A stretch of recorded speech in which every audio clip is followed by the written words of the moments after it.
How it is going to move? Once you want to make a shirt, you need cotton.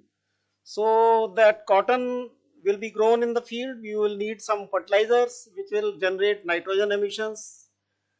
Then energy you will need, water you will need, water you will have to use from the natural resources. Then at processing also you need energy. At manufacturing stage also energy and some waste will be generated. Then like this, for transport you will be putting transport burden of fossil fuels. And once that t-shirt reaches to end user, he will be again washing it, then reusing it. He will wash it with the help of detergent, water and all these things. Water is again natural resource. Your detergents are chemicals, they will be associated with some environmental emissions at the manufacturing stage also and at the use stage also. Then finally the t-shirt comes to end of life. Now you have uh, two three options. Either it can be reused by someone else, you may donate it to some poor people so that he need not to buy a fresh shirt. So if he is saving on buying a new shirt, he is saving on resources. Then some other uses of that cloth may be done like cleaning or something. Again you will be in turn you will be saving some natural resource, or you will be disposing it off to landfill. And when it is disposed to landfill, it again generates some environmental impact. So in this value chain impact, normally from raw material extraction to production stage we say it is upstream, and from production to distribution and use and or disposal, that is downstream of the uh, life cycle of a product or process. So here for growing cotton, these are the upstream activities, and these are the downstream activities once you make the t-shirt and send it to market. So if we summarize, as life cycle assessment we try to look at the whole picture. Otherwise what we were doing, we were not aware where are the environmental emissions coming from. Once you look at the whole life cycle of your product, then you can pinpoint that these are the points which are generating environmental impacts, which are generating emissions in the form of greenhouse gases, in form of NOx and SOx, in the form of water contamination and like this. Then during the life cycle assessment, you make inventory of the emissions at each stage of life cycle of a product. So now once you have made a consolidated inventory at the each life cycle stage, then you can easily pinpoint that what are the stages of product which are generating least environmental impact, or what are the stages where they are making most of the environmental impact. So once you have the facts, you get the facts right, then you are able to take better decisions. So this was brief introduction about the life cycle assessment. I will pause here and ask whether any concept you need me to elaborate, or everything is clear to you. Anybody? Okay, so it is clear. So I believe that after this it will be easy to understand. Now, why life cycle impact assessment? What are the driving forces? I hope you will, most of you will be aware, and rest of you can search over the internet. Almost 50% of our world population is living in urban areas, and this number is increasing day by day, and by 2050 it is expected that this number will reach to almost 68%. Projected figures are 68%. Now to accommodate this urban population, you need to cut a lot of trees, you need to make more buildings, you need to make create more jobs, you need sanitation, water, everything you need for that urban population. Now, at what cost it is coming?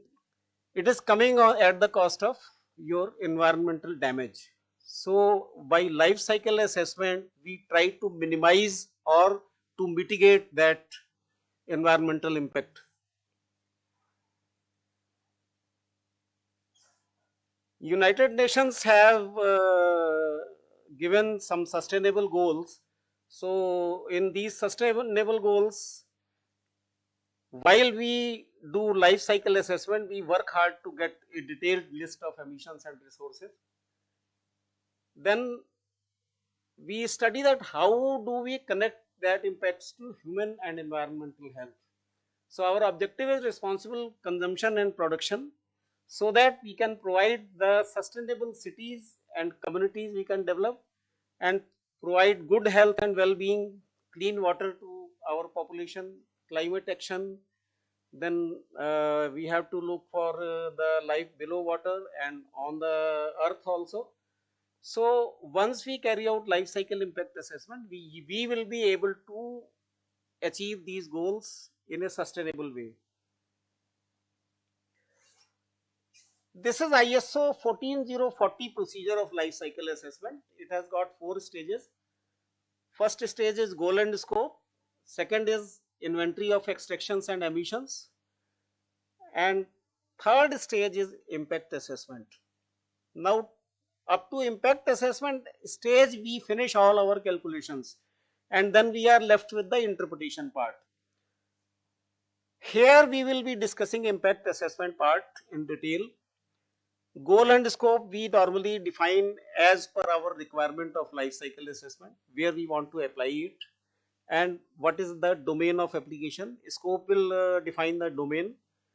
Then once you have developed that life cycle flow sheet, you obtain or try to obtain, so you can search literature, you can search other resources, and you get the emission data of all the stages. Once you have acquired the data, you consolidate it, you have to add it up, make the account of all the emissions, and now those emissions are to be identified in terms of their impact on environment. Now, when we talk of impact on environment, it means whatever those emissions are in any unit, you have to convert them to some index numbers which can give you direct interpretation of the environmental impact. In this lecture, we will discuss about this only. So first thing is, if you want to assess the environment, or you want to study the impact of your product on environment, you have to classify your environment into different spheres. Some impacts will be global impacts like climate change, increased temperatures and extreme weather, then your ocean acidification, sea level rise. All these are your global impacts which are affecting our impact environment at the global level. Now some are human health impacts like your air pollution. It has direct impact on the human health. Then drinking water scarcity. I hope all of you might have heard about drinking water scarcity in Bangalore last year during this time only, February, March. What was the reason? Basically, Bangalore is an IT city, and a lot of data centers are there. Now, data centers are basically computers, big computers which are running day and night. Now, those machines are running day and night, so they need some cooling requirement. And at times, air conditioning alone cannot take care of that, or you may want to reduce your electricity impact, so you go for the water cooling. Now, Bangalore is not situated at any large water body like our refineries are there in Bombay. So, what will happen? You will be using drinking water for cooling. So, that was the reason your drinking water resource is depleted, and then you had a drinking water scarcity. Then some impacts are on ecosystem and biodiversity, like species becoming extinct, your ecosystem system is being damaged, and some resource usage is also being impacted. If you are using resources, then the main thing is the use of fresh water, which has direct impact on the human health also, as well as on agriculture.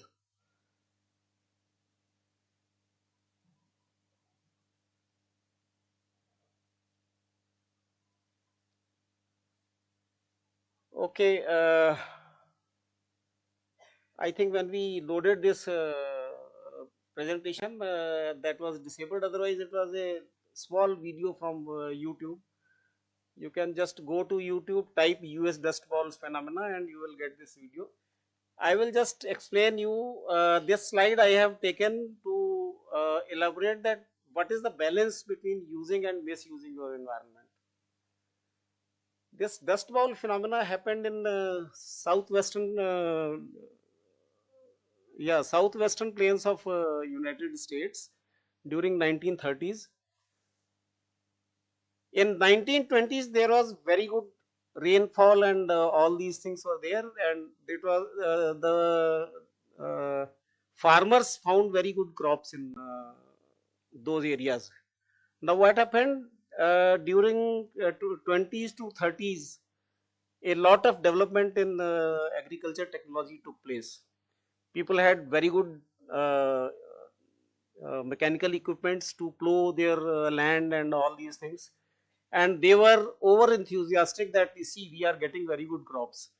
So in 1930s they just cleaned all the plains and removed the native grasses which used to hold the earth in case of sandstorms or other hurricanes, etc. So what happened in 1930? There was a drought in United States, and due to that removal of those native grasses, when those storms took place, the sky was full of earth, uh, that loose sand, and those fine particles created huge damage to human health as well as animals and all these things. People were sick with dust pneumonia, and it added salt to injury during that depression time in United States. So then they realized that their over enthusiastic approach without thinking of environment was very damaging for the whole country. So this example I have given because there is a limit of using your resources. If you go beyond that, you will be damaging your environment beyond any repairable loss.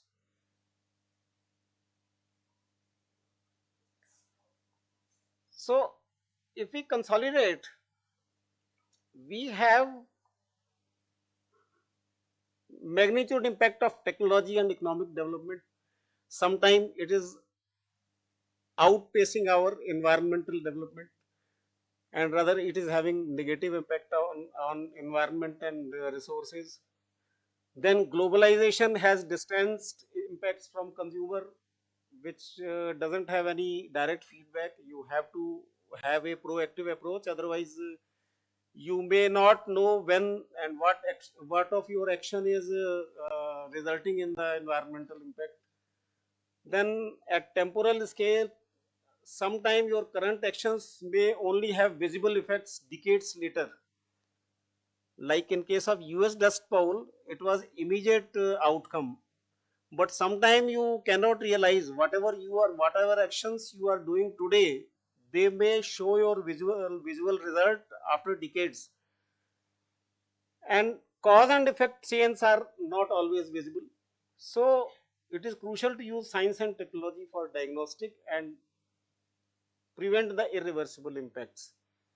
So to meet these objectives itself, we resort to life cycle assessment, because Chief Seattle has said that we do not inherit the earth from our ancestors, rather we borrow it from our children. If we do not save our environment today, then the cost has to be paid by our children. So let us start with impact assessment framework. In this part, we will learn how to describe challenges with combined different indicators. Then we will define the key vocabulary to quantify our impacts. Then we will recognize that uncertainty of impact depend on the interpretation uncertainty and model uncertainty, which are often inversely related. If your models are uncertain, then your predictions may be uncertain. But if your interpretation is uncertain, it is also going to give you the fictitious results.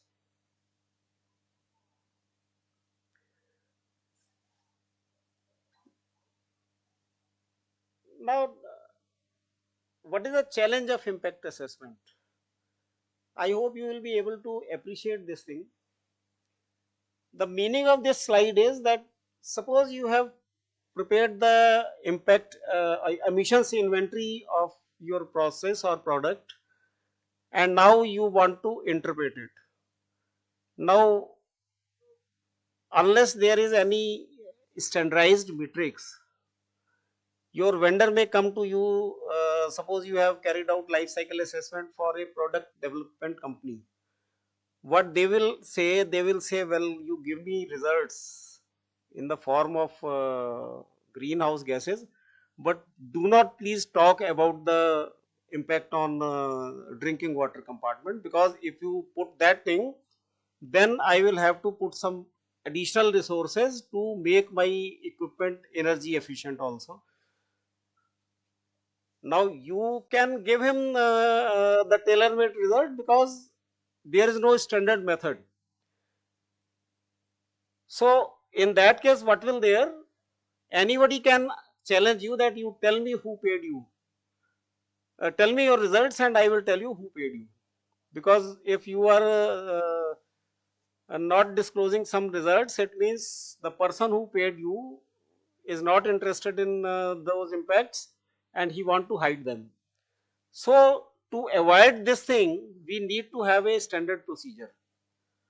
So development of environmental impact assessment has a long history that cannot be discussed in a single presentation. But with passage of time, uh, a number of agencies like United Nations Environmental Program and Society for Environmental CTEC, uh, that was Society for Environmental Toxicity and Impacts, etc. I just slipped from my mind. Those agencies developed a standard procedure, a standard impact assessment method, so that you cannot hide anything. You have to present your results in those metrics so that these are standardized. Now, how do we do it and what are the challenges? Suppose let us take example of greenhouse gases. Greenhouse gases are multiple in number. You have carbon dioxide emissions, you have methane emissions, you have NOx emissions. So everything is in terms of kg of CO2 or kg of methane or kg of nitrogen, like this. Now it is just like comparing elephants and apples. If you want to compare them, at what basis you will compare? See, apple cannot carry the loads, and in turn it is not a good idea to eat the elephant. So then you search for some common metrics. So you come to know that elephant's power can be measured in calories, and at the same time you can measure the energy obtained from apples in calories. So calories is a common measure by which you can compare them If you want to compare how many apples equivalent to elephant, you can compare in terms of calories. That is the common metrics. So such kind of metrics were required to standardize the method. So when this impact assessment progressed internationally, so first approach was to group the emissions according to air, water and soil compartments, so that you can define that what are the typical impacts to the air compartment, to water compartment and to the soil compartment. Or another thing was that, and yeah, in this approach you can define some critical volumes, and then you can say that how much below or how much more than critical volumes you are generating by using your product. Other thing was, if you can characterize extra emissions based on how close the current emissions to are a critical value, it is also not much different. You can in this approach you can define your eco points, that how many eco points your process or product is associated with.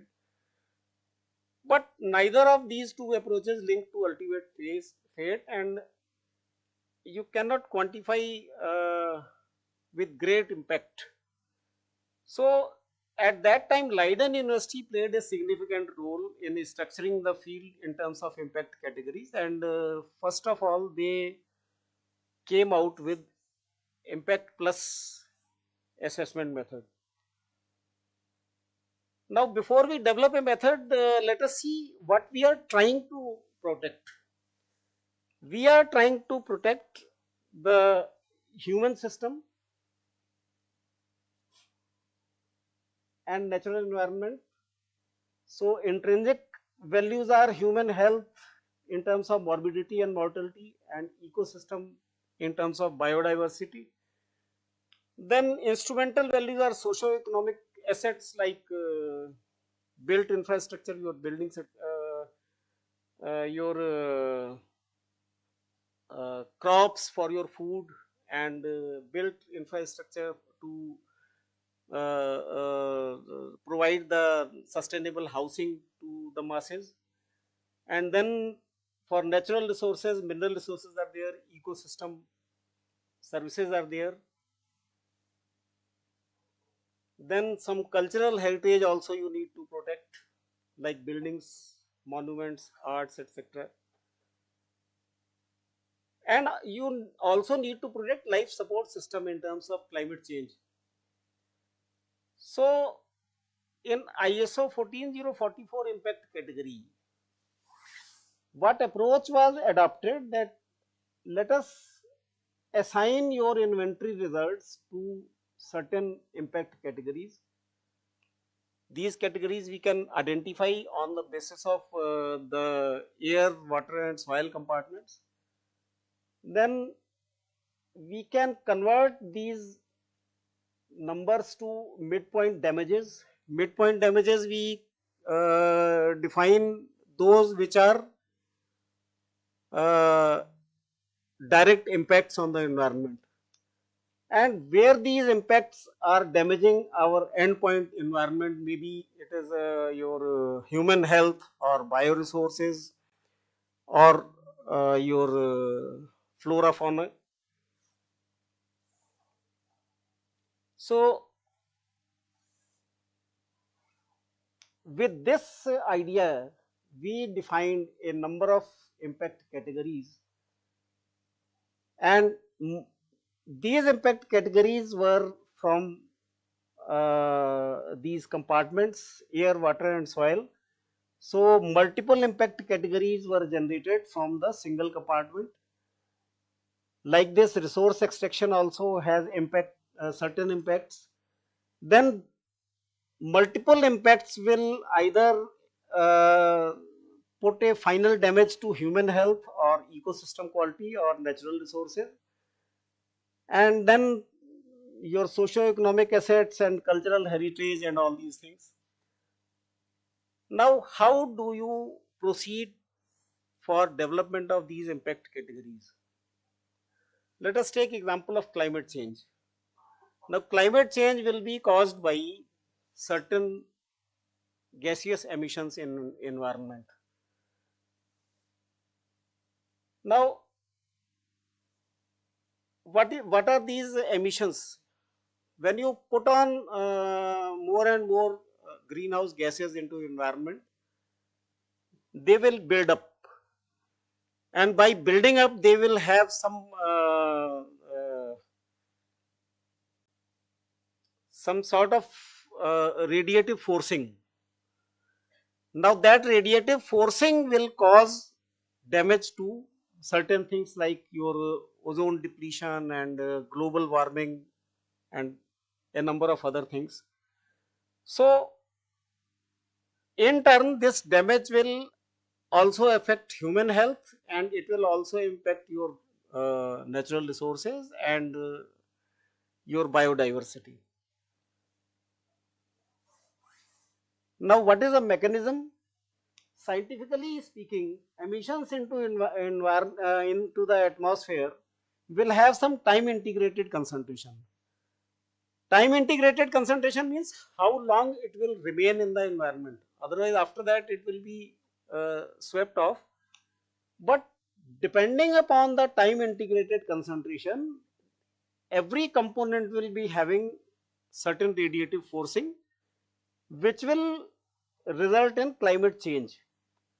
So these impacts may be direct effect or indirect effect, but at the end your midpoint damage of climate change is done due to all these radiative forces.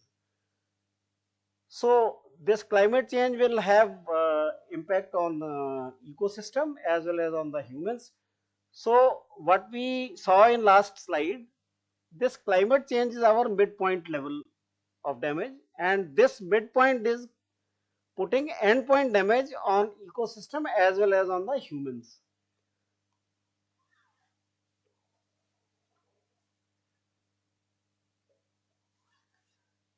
Now let us see what is the terminology. LCI results will be in terms of greenhouse gas emissions. All the inventory you will get in terms of individual gases, maybe methane, carbon dioxide, carbon monoxide, and so on. Now what you can do, as we saw in the example of elephant and apple, let us convert each emission into equivalent of CO2 emission so that we can add them up and quantify our net impact of global warming to the environment. So what is the via media then? You have to find out some conversion factors by which you can convert the emission of different gases to equivalence of CO2. So then for global warming potential, we have a common metric, kg equivalent of CO2 per kg of emission, and you can indicate your results in terms of kg equivalent of CO2 by adding up all those converted values. So if you say what will be the score of each emission, it will be multiplication of global warming potential of the fractional mass of that gas or that emittent, and then summing it up and get a total score in kg CO2 equivalent, which you can say now you have defined as global warming potential of your product. Now everything, whatever emissions were there as a part of your life cycle inventory, you have converted them to a single metric and you have named it as global warming potential of that product. Got it?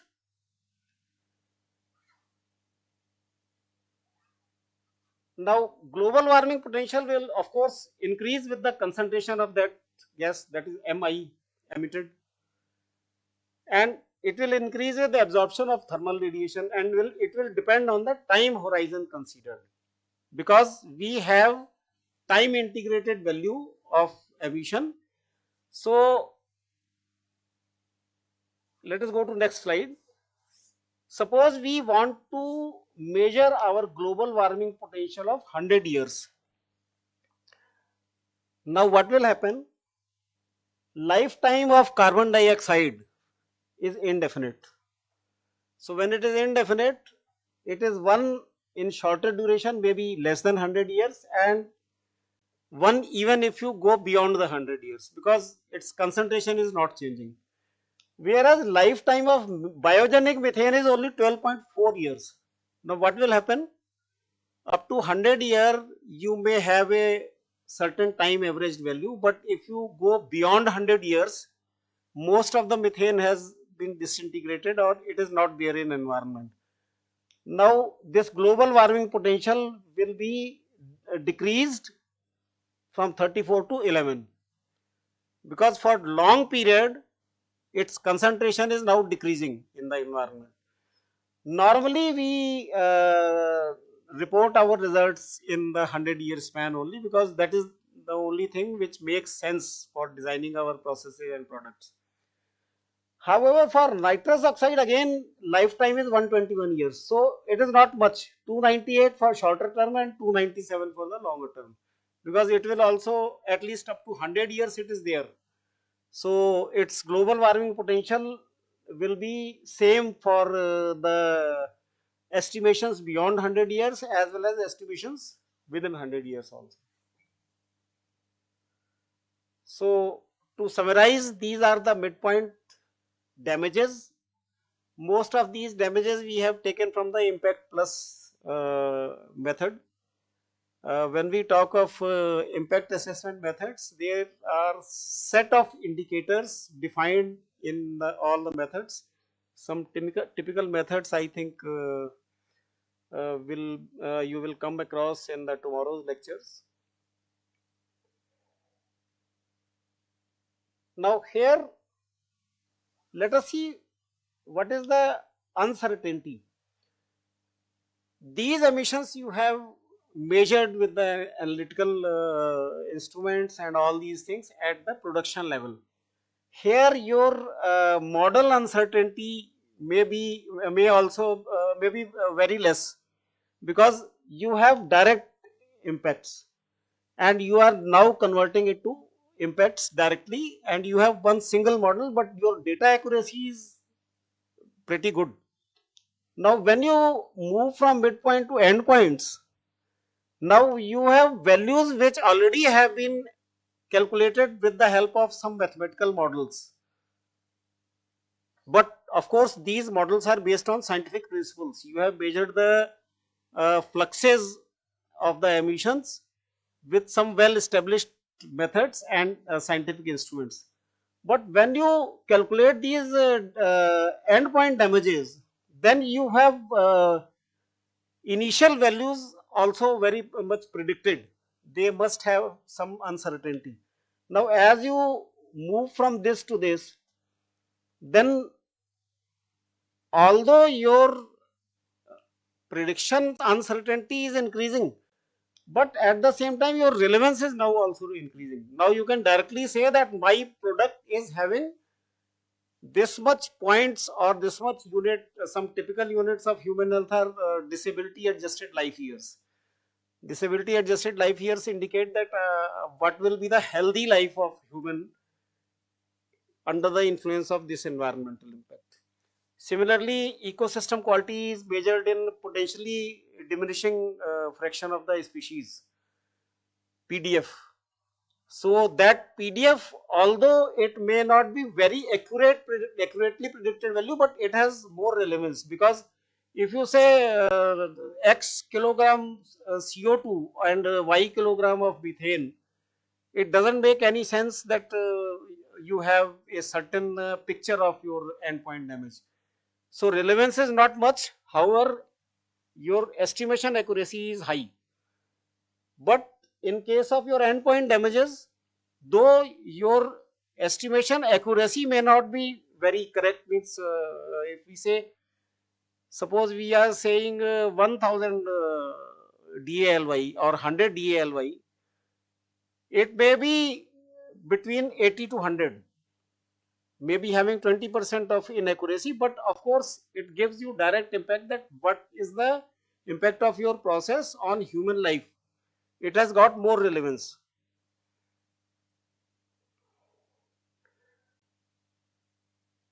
So these are the assessment steps. We have already discussed it. Uh, we classify the emissions and resource extraction to certain compartments. Then these compartments we uh, relate with our midpoint damages, and for assigning them to midpoint damages, we multiply them with some conversion factors or characterization factors. Like in case of global warming potential, we had the global warming potential of methane and other things, so that we can convert them to kg CO2 equivalent. Then from midpoint damages, in the similar manner, we convert them to endpoint damages. These are the typical indicators or impact category units. Like global warming, we have already seen it is kg CO2 equivalent, and marine acidification is measured in kg CO2. And these are the other metrics. Here you can see aquatic ecotoxicity. This method was used tox. They defined the aquatic toxicity cancer and toxicity non-cancer. Everything is in comparative toxic units, CTU. Now this comparative toxic units for ecotoxicity are different, and for human health these are different, means they have got the different conversion factors. So if we sum up, midpoint characterization factors enable us to compare and possibly aggregate the chemicals within a given impact category, and dominant contributing inventory flows within an impact category can be identified by estimating our midpoint damages.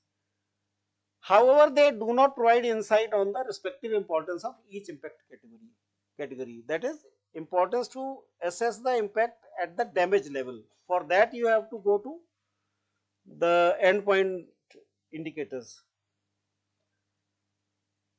Now, for damage characterization, whether it is damage to your human health or your ecotoxicity, ecosystem quality, and then your resource and ecosystem services, you have to calculate the endpoint damages.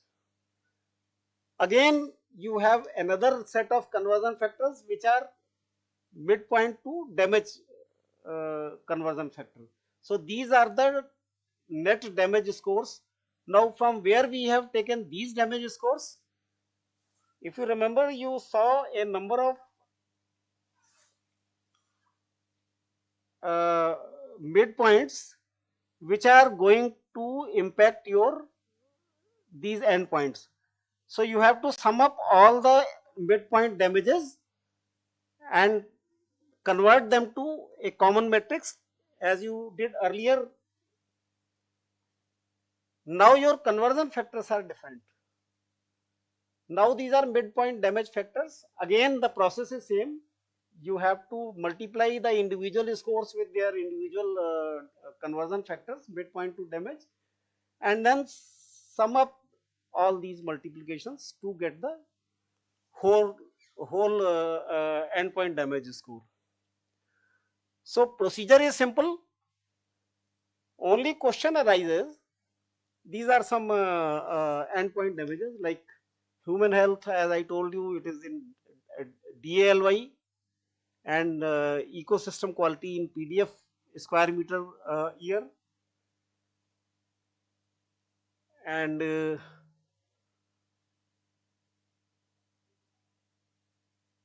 is the ecosystem resources. These are measured in financial terms because you have to restore your depleting resources. So we quantify them in terms of dollars or rupees or whatever may be the unit. This is just mathematics. You can directly convert to endpoint damage by putting this addition with this earlier one midpoint, and then you can develop a common formula.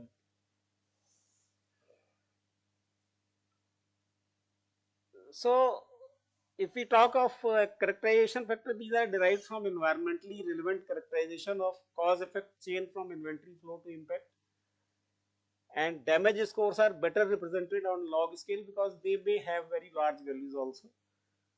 And for time horizon, it is interesting to separate the damages for first 100 years because we have time averaged concentration of all the emissions to environment,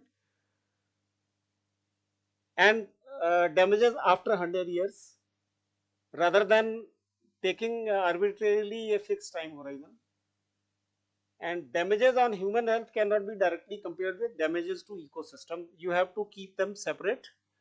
Of course, later on some methods were devised to compare them on a single score. We name it also as single score damages. In single scores, we compare that as compared to damage to human health, what is the fractional damage to ecosystem quality or our natural resources. So we have two optional steps uh, in impact assessment. First thing is normalization. Now, what is normalization basically? Suppose you have calculated the impact results for your product. Now, your product is a part of environment. N number of more products are there in environment. Your product is contributing to all the total damage which is being done by various products within that domain. So if you can tell in those terms that as compared to total damage due to all the products in this region, what is the contribution of my product? Then what will you do? You will normalize your impact by dividing it to the overall damage. Is it clear? So in the second lecture which I will be delivering in the afternoon, I will tell how there is another method of normalization also within your process. But here we are talking about the normalization as defined in the impact word plus impact assessment method. So what will we do? Suppose, although I have already explained you, suppose you take example of a car front grille, and for your car grille you have estimated the environmental impacts, but throughout your country there will be thousands of cars or hundreds of brands. Now what is the fraction of environmental impact contribution of your car grille as compared to overall all the cars which are existing in the region? So this process is normalization. It enables you to present your results in the terms that you see my product is having only this fraction of environmental impact as compared to all the similar products. Now how it will help? Every manufacturer will have to give that normalized value. Then the governments or policy makers can make a firm decision that you see if your fraction of contribution to environment is larger than this, you need to improve your process. Otherwise, we will not let your product come in the market due to environmental reasons. So, normalized damage is basically your conversion factor of or fraction of your process contribution multiplied by contribution of your process impact in terms of those numbers. So by this you calculate the normalization factors, and then for getting your normalized value you can divide your damage score by this normalization factor which you have identified. So how it will change the units? Suppose your human health damage was some DALI per functional unit.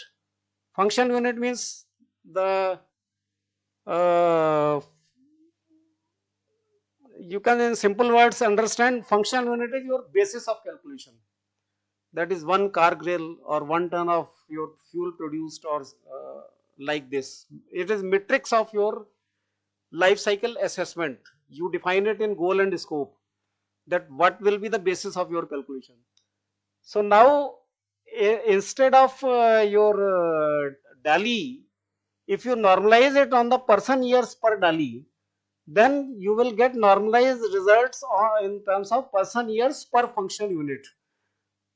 Now this is not related to your impact quantum, rather it is comparative value, what damage is being done by your product in terms of person years.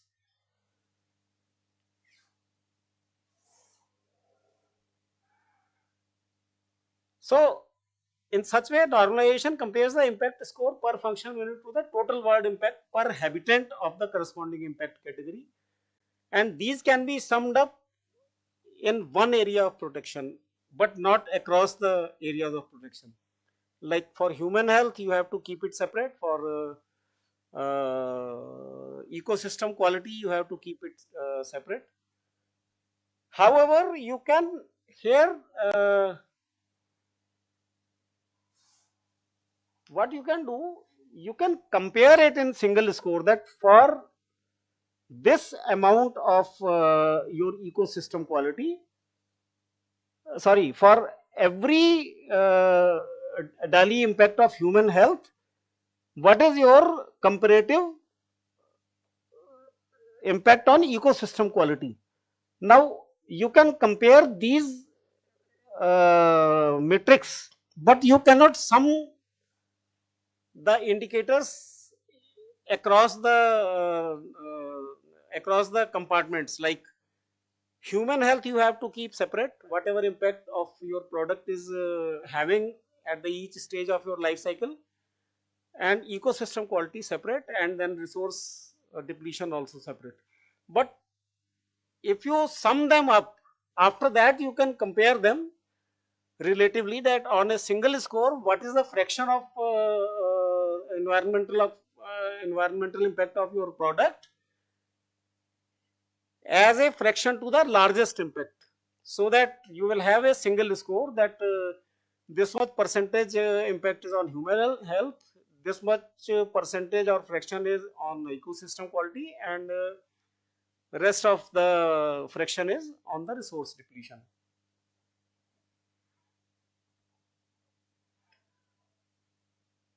So LCI initiative level develops default consistent normalization factors at midpoint and damage level, and it is always recommended to first perform the midpoint damage assessment before normalizing, because then only it will make sense to normalize it when you have converted it to you have determined it separately as midpoint impacts and then converted it to your endpoints, then only you should normalize. Now same thing is weighing. Here when I say weighing, it is rather uh, more non-scientific weighing than scientific one, because weighing is basically we are weighing our impacts on the basis of some social or political or financial issues. Like if we have our human health damage in terms of DALI, we need to weigh it in monetary terms, that to counter this much environmental adverse effect, how much we are ready to pay. So then weighing factors are not scientifically determined, rather these are on the basis of scope of your life cycle assessment, depending upon the political or financial agenda or financial budget of your country. So how this is done?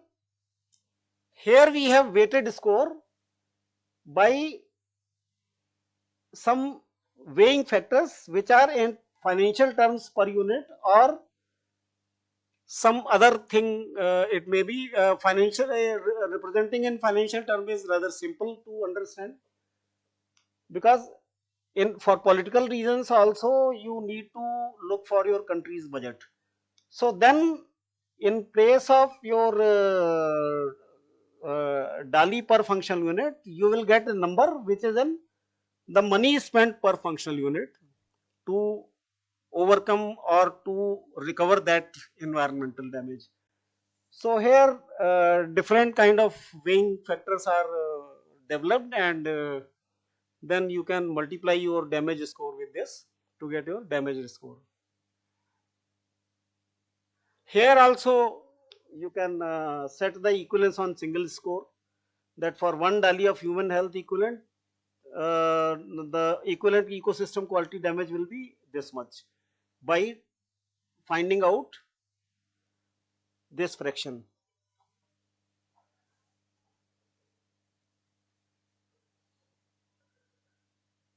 Now ISO also allows grouping as a qualitative or semi-quantitative process that helps prioritize results by sorting or ranking. This can be done over the area of protection or types of emissions and resources, or on some spatial scale like global, regional or local. And impact categories can also be ranked based on the predefined hierarchy. For example, high, medium or low priority. So these are some other methodologies which are permitted in the ISO procedure. So to summarize, weighing enables us to compare the results across the area of protection based on monetization or conjoint analysis. It is not necessary to arrive a single score, but of course you can keep impacts separate per impact category and then prioritize the high impacts. And life cycle initiative develops default consistent weights at midpoint and damages. So with this I come to the end of my this presentation. We are still left with some around 10 minutes to discuss. If you have any questions, you can please ask me.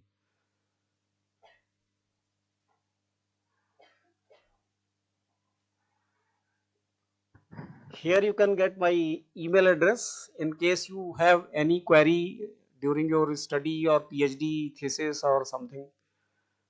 You can always contact me for any clarification, because you see I have delivered only one lecture, rather the subject matter of life cycle assessment is not covered in single one. This is only one stage of life cycle assessment out of the four.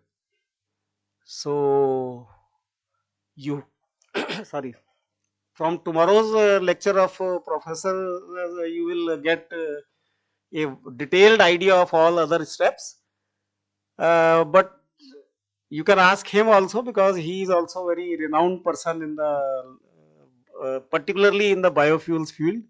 He will be able to answer most of your queries, and of course I feel he is also delivering one lecture on impact assessment. So whatever is left, whatever you could not understand from my lecture, you can ask him. He will be able to tell you. And if you have any other questions, you may please go ahead.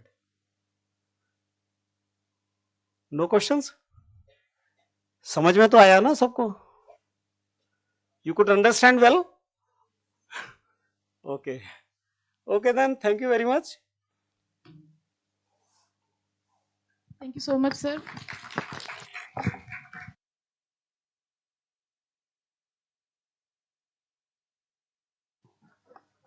Hello. So thank you, sir. And we will have next session by Jaswinder after lunch. And now we can break for tea.